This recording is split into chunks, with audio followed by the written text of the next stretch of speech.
اللہ اللہ کیے جانے سے اللہ نہ ملے، اللہ والے ہیں جو اللہ سے ملا دیتے ہیں۔ حضرات گرامی قدر، ایک بہت ہی کڑوا سوال اور اس کا حقیقی جواب، یہ جو ہم نذرانے ہدیے پیش کرتے ہیں مزارات پر،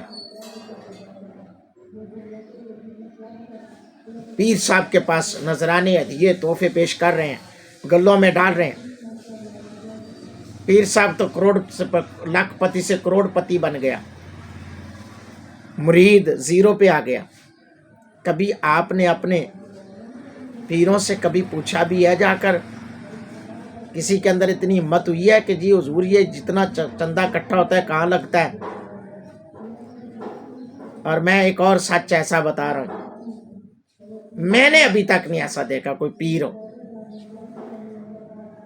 یہ جو 2 نمبروں کی میں بات کر رہا ہوں، جنہوں نے کوٹھیاں کاریں بنگلے بنا لیے، ان کی میں بات کر رہا ہوں۔ یہ بڑا میرے اوپر، مجھے پتا ہے بہت ساری باتیں ہونی ہیں، میں حنفی بریلوی ہوں، لیکن مرید صاحب پریشان ہے۔ پیر صاحب نے کبھی نہیں ایسا دیکھا، بہت سے ایسے لوگ ہیں وہ کبھی ایسے نہیں دیکھتے، وہ کبھی ایسے نہیں دیکھتے کہ میں جی میرا مرید پریشان ہے، اس کے پاس کاروبار نہیں، اس کو کاروبار کروا دوں۔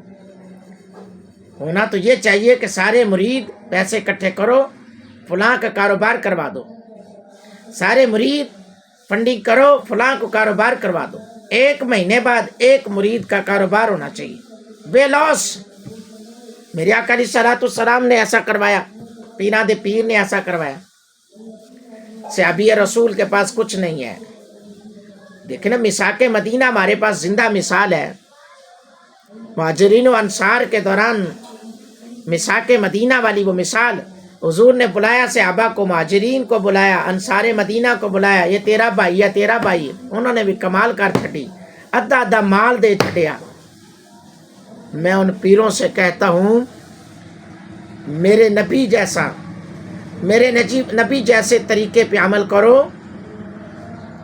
اور جو آپ کو مریدین آپ کے ساتھ تعاون کر کے جاتے ہیں، آپ کو پتہ ہونا چاہیے مرید آ رہا ہے جی حضور دعا کرے، کاروبار نہیں ہے، حضور دعا کریں بڑا پریشان ہوں، قرضہ چڑھ گیا ہے۔ بھئی کتنا قرضہ ہے؟ اتنا ہے۔ اچھا یہ لو سکون کی نیند سونا۔ کیا کاروبار نہیں ہے؟ حضور میں کاروبار کرنے کے لیے پیسہ نہیں ہے، کام تو میں نے سیکھ لیا ہے، یہ لو پیسہ، چلو بھی مریدو 1000 روپے نکالو، اس کو دے دو، یہ کاروبار کریں، کر کے تو دکھاؤ، مثال بنو، وگرنہ مگر ایسا کوئی نہیں کرتا، ایسا کوئی نہیں کرتا۔ تو ایسا کرنے والے بن جاؤ۔ بزرگ مرشد کا مطلب ہے رہنما، رہنمائی کرنے والا۔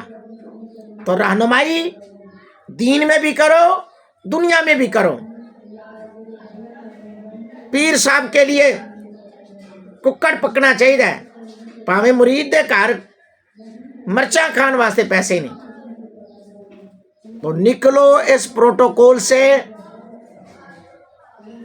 نکلو ان پروٹوکولوں سے، اور رسول اللہ صلی اللہ علیہ وسلم کی عظمت اور شان کا علم جو ہے وہ بلند کرو۔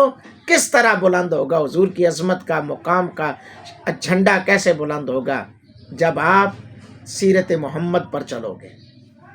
یقیناً آپ کو بہت سی باتوں میں اختلاف ہو سکتا ہے، کر سکتے ہیں، لیکن میں نے باتیں ٹھیک ہی کی ہوں گی۔ جن کو لگی ہیں یہ باتیں ٹھیک ہیں، وہ ضرور کمنٹس میں اپنے رائے کا اظہار کریں گے۔ اللہ تعالی ہم سب کا حامی و ناصر ہو۔